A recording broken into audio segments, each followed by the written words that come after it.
Thank you so much to both of you for joining us this afternoon.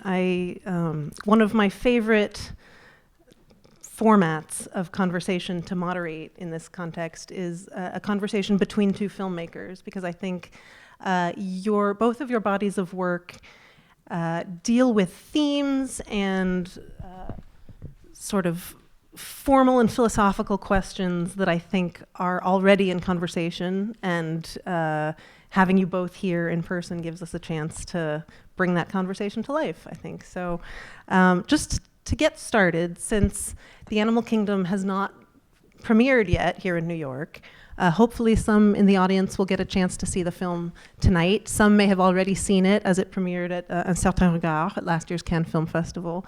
But just for anyone in the audience who has not seen The Animal Kingdom, in your own words, could you speak a bit about the premise and specifically how you approached this story as a work of sci-fi or speculative fiction? Bonjour. Pour moi, on suit. C'est l'histoire d'un père et d'un fils dans un monde en mutation, je dirais. Et la mutation, elle s'exprime physiquement, puisque certains humains se mettent mystérieusement à se transformer en animaux.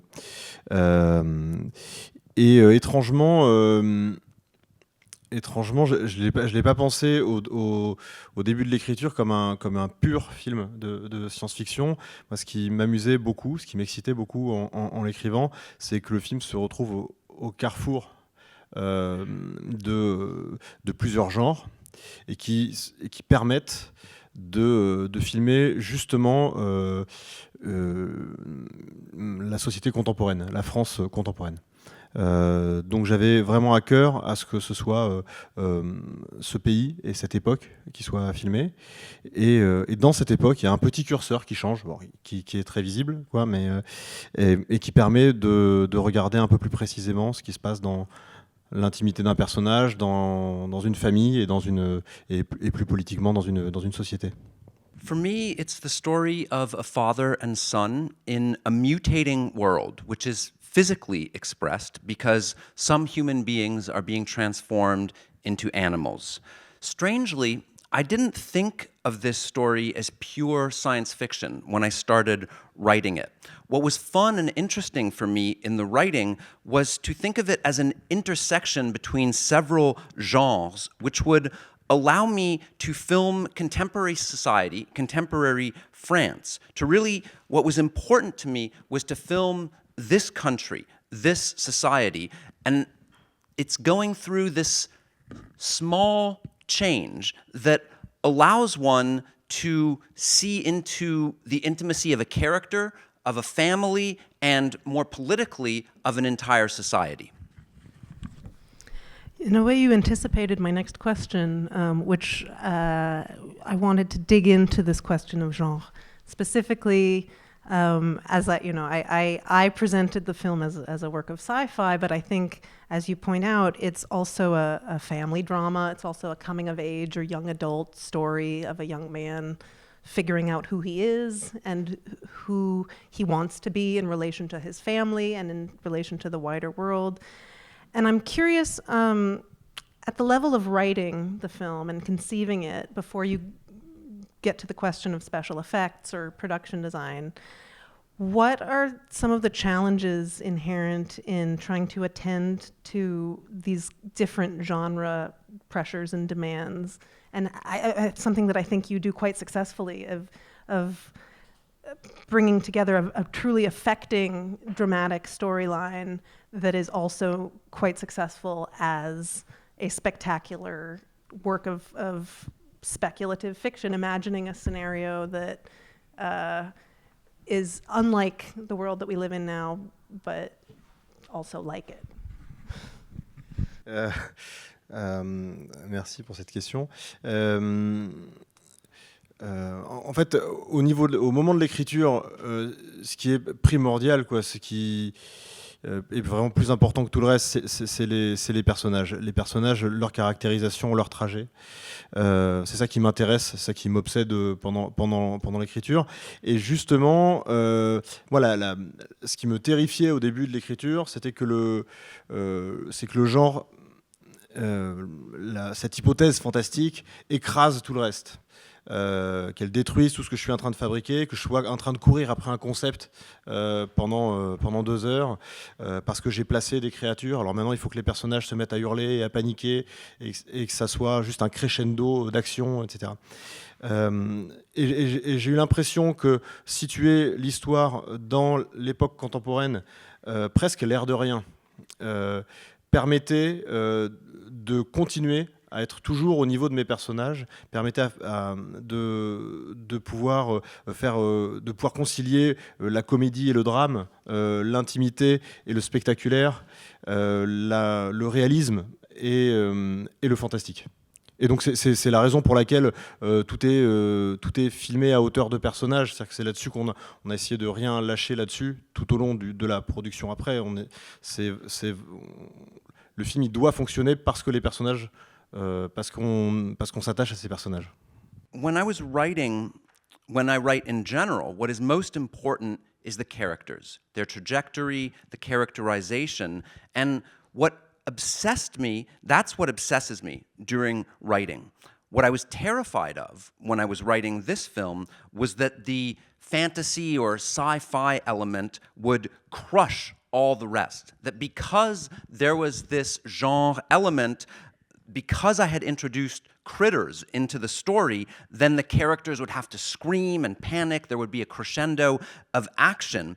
And I think because I chose to place the story in the contemporary moment, so that the sci-fi element seems nearly to just happen in a discrete way, that allowed me to have both the comedy and the drama, the realism and the fantasy.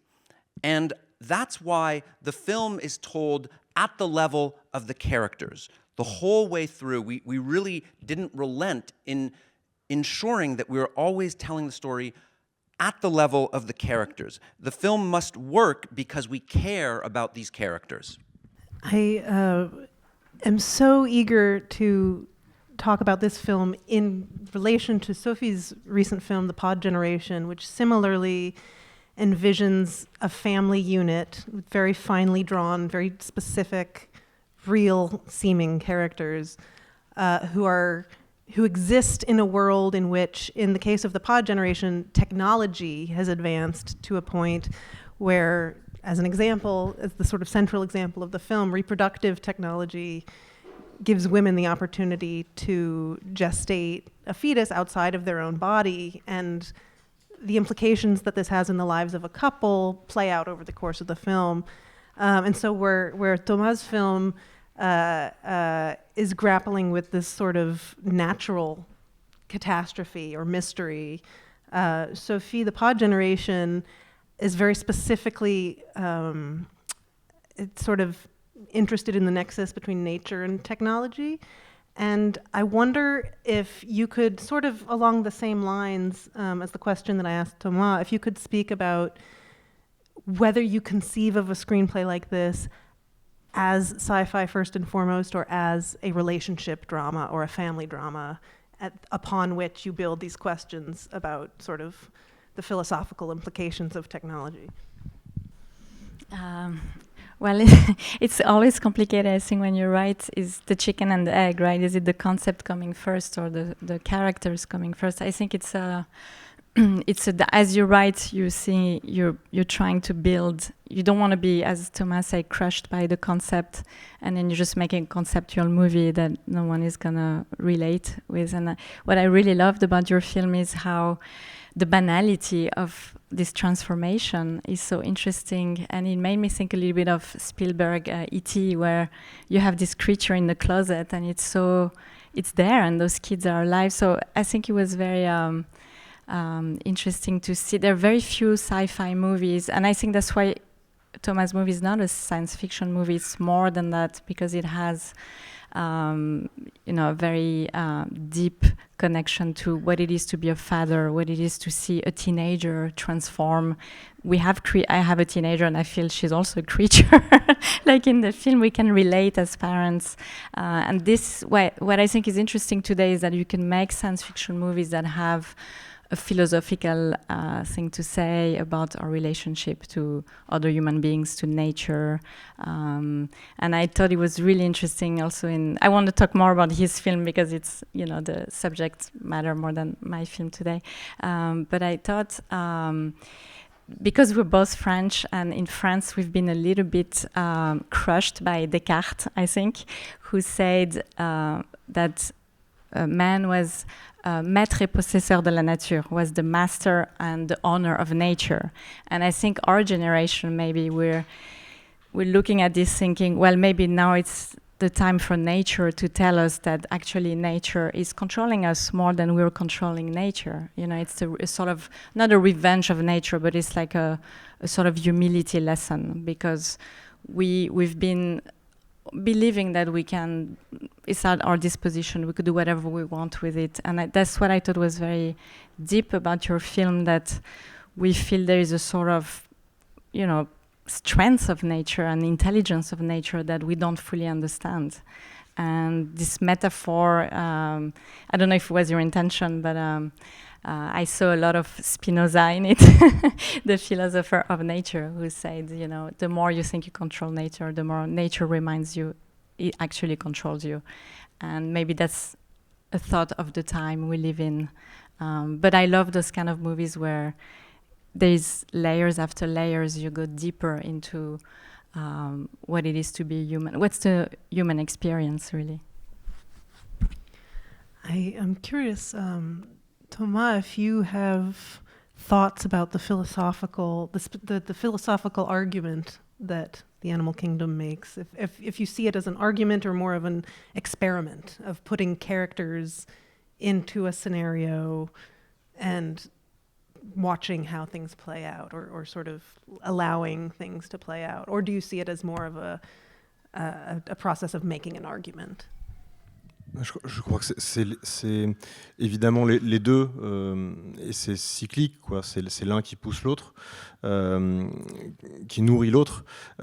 Sur un plan philosophique, ce que vient de dire Sophie était très important pour moi, le fait qu'on passe d'un état où on pense que la nature nous appartient à un projet qui serait de reconsidérer qu'on appartient à un monde plus grand. Donc ça, c'était quelque chose qui était très ancré dans le projet dès le début de l'écriture. Je pense à Descola, à Philippe Descola, qui a beaucoup écrit là-dessus, sur le fait qu'on est probablement au fond la seule espèce de l'histoire du monde à avoir tracé une frontière entre nous et tout le reste, en disant voilà, nous on n'appartient plus à ça, il y a nous et puis il y a le reste, il y a la nature. Et tout l'objet du film, l'objet de cette hypothèse de départ du règne animal, c'est de dire que cette frontière, on va la troubler, on va marcher dessus, et on va essayer de voir ce qui se passe quand elle est plus si claire que ça, et à quel moment notre semblable n'est plus notre semblable, à quel moment on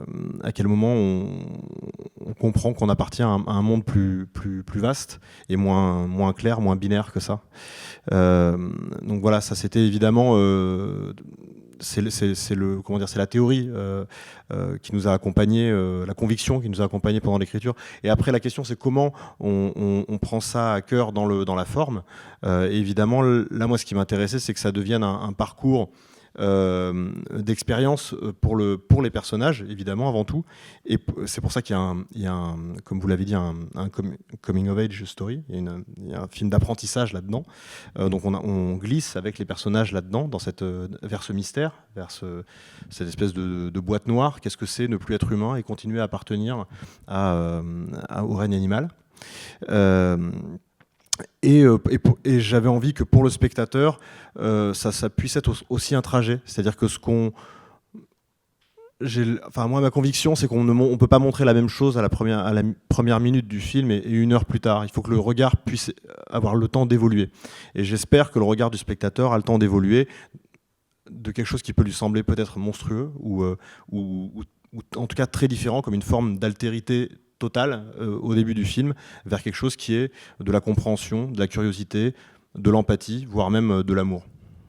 Well, obviously, it's both. It's cyclical. One thing pushes or feeds the other. And from a philosophical point of view, what Sophie just said is very important to me. It's that we're moving from this state of thinking that nature belongs to us to entering a world that is bigger than us. And that's something that really anchored the writing of this from the very beginning. I thought a lot about the writer Philippe Descola, who has noted that we are probably the only species in the history of the world that has drawn a border between us and all the rest. And so the whole project of this film was to mess with that border, to stomp on it, to make it not so clear, to see what happens when our fellow person, our fellow human, is no longer exactly our fellow human, to have a less binary situation, a less clear one. So that's the theory that accompanied the writing, and from there, of course, the challenge is how to put it into a form, to have the characters have a real trajectory. As you pointed out, it is a tale of apprenticeship, of learning about the world. And so how do we take these characters further into the mystery of what is not human, to find this kind of black box and what it means to enter the animal kingdom? And what's very important to me is for the perspective of the viewer to change from the first minute to, say, the 90th minute of the film. So for the viewer to initially perhaps think of something as a monstrosity, and later in the film to consider it with understanding, empathy, and perhaps even love.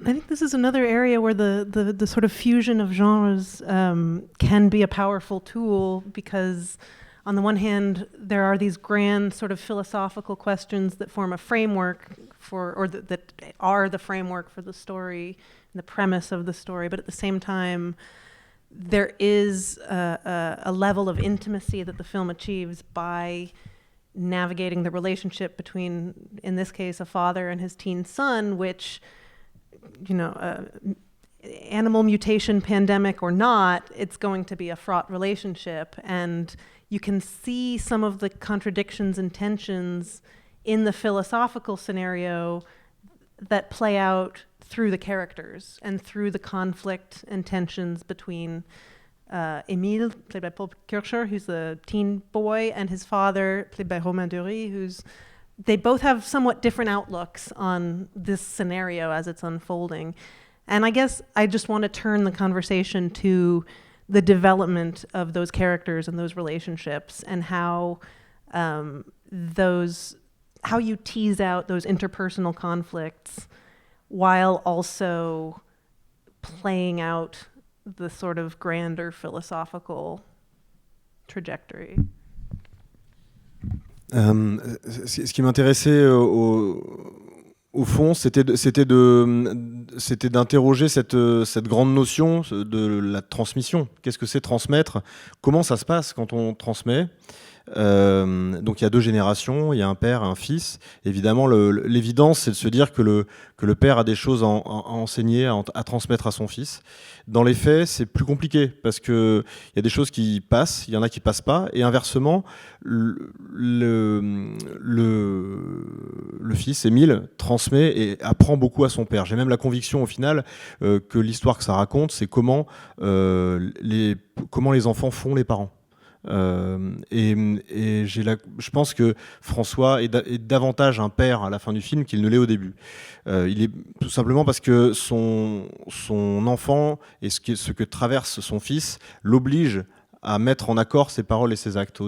C'est quelqu'un qui a beaucoup de Le personnage de François, c'est quelqu'un qui a beaucoup de convictions, mais qui fait aussi le grand écart entre des valeurs totalement opposées. Et c'est parce que le monde dans lequel il vit est complexe. Il parle notamment à son fils de la question de la désobéissance. Il faut savoir désobéir à un moment pour ce qu'on aime, pour les valeurs auxquelles on croit. Et il n'est pas capable de le faire. Et c'est vraiment son fils qui va lui permettre de faire ça. Donc moi, c'est vraiment ce truc-là que je trouvais intéressant, c'est de voir comment finalement leur trajectoire, elle s'inverse au cours du film. C'est-à-dire que c'est vraiment Émile qui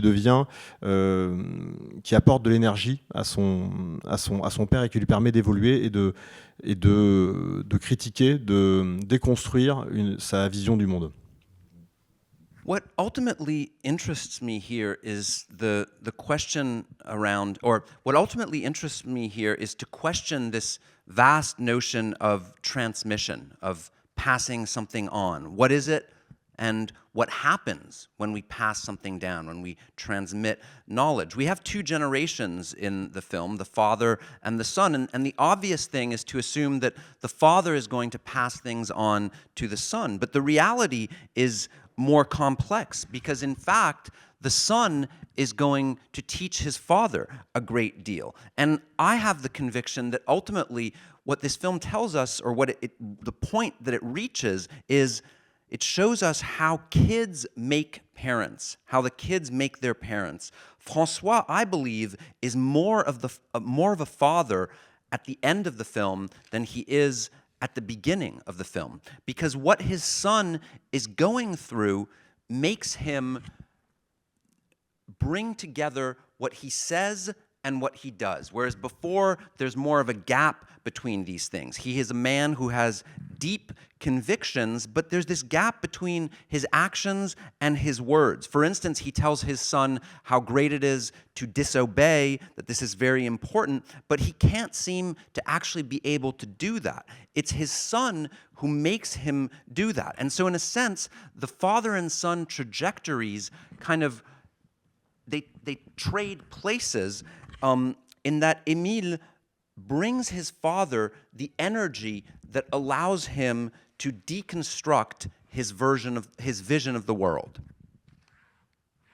Speaking of visions of the world, that also is a nice segue into a question I wanted to ask you both, which is about the way you go about visualizing the world in which these speculative scenarios can play out.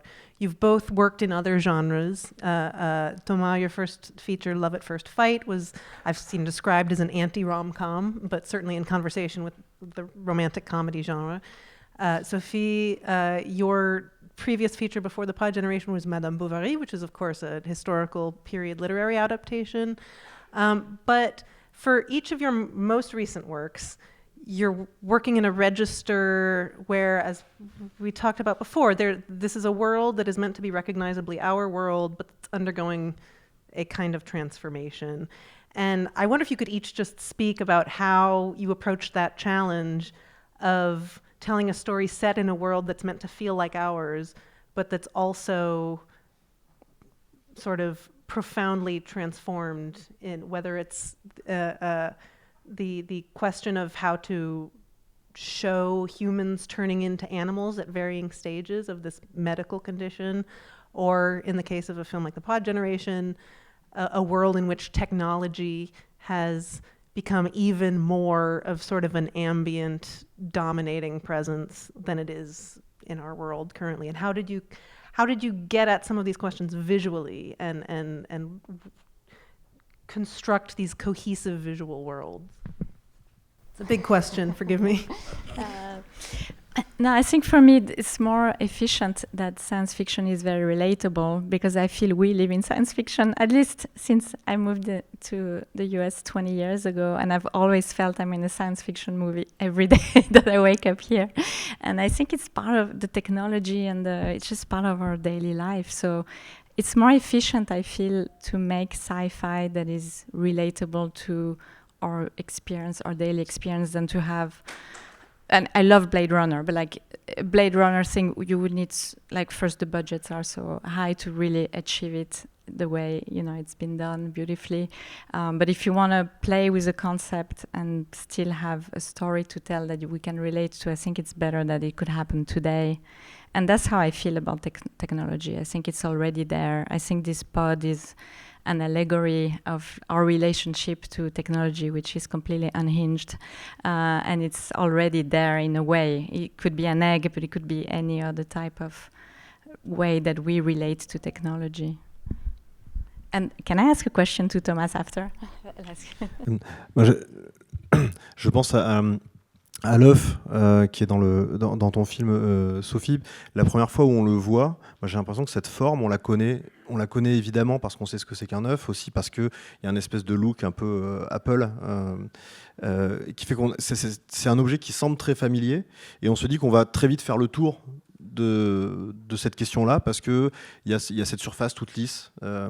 Et en fait, plus on rentre dans l'histoire, plus ça devient complexe, parce que d'un coup, tu lui donnes des attributs, il y a de la transparence, il y a les sons, il y a la façon dont les personnages le prennent, le tiennent contre eux. Ce moment où comment il s'appelle le personnage masculin ? Alvi a cette espèce de harnais et peut le porter, et on se retrouve vraiment à voir physiquement un homme enceinte devant nous, et ça se met à marcher, et d'un coup l'objet il devient une extension du concept, et c'est infini. C'est-à-dire que et je trouve que c'est ça la beauté d'un beau concept de science-fiction, c'est qu'il y a un moment on fait jamais le tour totalement, c'est toujours plus profond, c'est tout le temps en évolution. This makes me think of the egg in your film, Sophie. The first time we see it, that shape is familiar to us. Of course, we all know eggs, and it kind of has an apple look. It seems familiar, but we think we're quickly going to have mastered the whole question, known everything there is to know about it, also because it's very smooth. But the more we enter into the story, the more complex it gets. We realize it's transparent, there are sounds, characters hold it. For instance, when the protagonist, Alfie, puts it in a harness, suddenly we see a pregnant man before us, and that works. So the object becomes an extension of the concept. And that, for me, is the beauty of a good science fiction concept, is that you never get to the bottom of it. You never fully comprehend it. It's always evolving. Et en ce qui concerne la mutation dans mon film, dans Le règne animal, donc il y a cette histoire de mutation qui est au centre de l'histoire. Ce que j'ai essayé de faire, en tout cas formellement pour répondre à votre question, c'est que j'ai l'impression que la mutation, c'est un phénomène c'est un mouvement. C'est un mouvement qui part de l'intérieur et qui va vers l'extérieur. C'est un mouvement qui démarre dans la cellule, qui est invisible dans le corps, et puis qui va se mettre à transformer le corps. Donc il devient visible. À mesure qu'il devient visible, ça va changer les interactions sociales, puisqu'on ne regarde plus les personnes de la même façon. Et puis ça finit par changer l'organisation de la société, ça change le monde entier. Et ça, je trouvais ça intéressant, parce que c'est exactement ce qui s'est passé dans l'histoire de la vie. C'est-à-dire que sans mutation, on ne pourrait pas se parler actuellement. Il n'y aurait aucune différence entre les. On resterait une petite cellule perdue au fond de l'océan. Il a fallu des millions d'années d'évolution pour parachever toutes ces différences. Et j'avais l'impression que ce qu'on devait faire dans le film tout au long de l'histoire, c'était montrer ça, aller de l'intérieur vers l'extérieur, c'est-à-dire faire en sorte que ça transforme la vie d'Émile, du personnage d'Émile, que ça transforme la relation à son père, et qu'autour d'eux, ils se retrouvent dans une société qui est en train de basculer et dans laquelle il faut se positionner, y compris moralement, et défendre le monde qu'on a envie de défendre, qu'on a envie de léguer à son enfant. Regarding the mutation that's at the center of the story in my film, and to answer your question, what I tried to do formally was to think of mutation as a phenomenon, a movement from the interior to the exterior, which is to say that it starts in a cell where it's invisible, and as it transforms, it affects the body and becomes visible. And that, by turn, begins to change social interactions because how people look at each other changes, and ultimately that builds to change the entire world. And what I thought was interesting about that is that that's actually the history of life. We wouldn't be sitting here talking to each other if it weren't for mutations. We would be little cells lost in the ocean. And it took millions of years for us to evolve to this stage. So what the whole story of the film, what we're trying to do is to constantly be moving from the interior to the exterior, to see how lives are being transformed by this, and to see, for instance, in the relationship with Émile and his father, how the father is brought to have to defend the society or the idea of the world that he wants to leave his children. Can I ask you a question?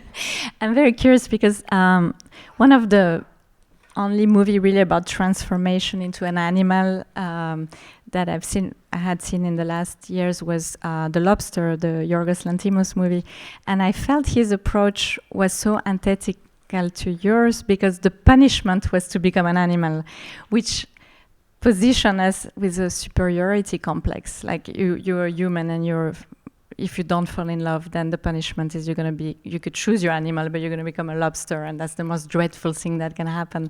And I thought if it was a conscious, I imagine, yes, because you must have philosophically thought a lot about your film, that actually it's not really a punishment. Like the fact that you transform or you mutate into an animal or go back to the source of where we come from is maybe not positioned in terms of either reward or punishment, but it's something else, and we don't know what that something else is. And there is a beautiful connection to nature. We don't see the nature as a very inviting place, like we see those creatures are struggling a little bit to adjust. But I was wondering, like, I'm sure you've seen The Lobster, and how did you feel philosophically how your film was responding to that film? Non, j'avais beaucoup aimé The Lobster. Pour moi, c'est vraiment un film qui parle de l'amour. Pour moi, c'est beaucoup plus que sur la relation entre l'humain et la nature. C'est surtout sur la question de comment l'amour survit en société et est-ce que l'amour survit à l'injonction du couple. Je trouvais que c'était un très beau film là-dessus. En tout cas, par rapport à la question de... J'ai essayé de ne pas juger moralement cette mutation. La mutation cellulaire, l'anomalie dans l'histoire de l'évolution, elle n'a rien de moral. Il y a quelque chose comme ça c'est le principe même de la vie. Donc j'ai essayé de ne pas le juger. Et ce qui est évidemment compliqué, c'est que la société, elle, ne peut pas s'empêcher de poser des statuts, de dire qu'il y a la norme et il y a l'anomalie. Mais c'est toute l'histoire du film et des personnages. C'est que pour moi, ça doit pas être un châtiment. C'est pas non plus une récompense ou quelque chose d'un peu totalement utopique. Ou je dirais que c'est plutôt défendre d'autres façons d'être vivant. That's why I love it, because it's not a dystopia and it's not an utopia. Oui, c'est peut-être plus utopique que dystopique dans mon cas, mais en tout cas j'ai essayé de faire en sorte que ce soit simplement d'autres façons de vivre ensemble. C'est ça, en tout cas, là-dessus il y a une utopie sur la question de vivre ensemble avec la différence. Parce que sur ces questions c'est lié aussi à la crise environnementale qu'on traverse. J'ai l'impression qu'on a grandi dans un monde qui s'appauvrit de plus en plus, et j'avais pas envie de rajouter un film de plus à cette question-là dans un mode film d'anticipation dans un désert apocalyptique où plus rien ne pousse, etc. J'ai l'impression qu'il y en a déjà eu suffisamment, et je trouvais intéressant de se dire que l'anomalie proposait exactement le contraire, que d'un coup il fallait faire face à la diversité, et du coup ça devient aussi plus politique, parce que cette question de la diversité, on y fait face tous les jours. I like The Lobster a lot. For me, it's a film about love more than the relationship between human and nature, how love survives in society, and the obligation of being in a couple. In the case of my film, I tried not to have a moral judgment of the mutation, because this cellular transformation has no moral aspect. It's simply the history of life. So there's no judgment, but society can't help itself from decreeing what is the norm and what is abnormal. So it was important in my story that the mutation not be a punishment, just as it's not a utopia. It's perhaps a way of, the film is a way of championing other ways of being alive. My film is perhaps more utopian than dystopian in that it suggests or tries to suggest that there are other ways of living together. That's a utopia, living together with our differences. And of course, this is related to the environmental crisis that we've been going through, or that we are going through. Since we were growing up, we've been in a world that seems to be getting poorer and poorer. And I didn't want to make yet another film that would be playing on that, set in a desert where nothing is growing, apocalyptic, and so on. Instead, I thought that we could offer something different where the anomaly offers something more.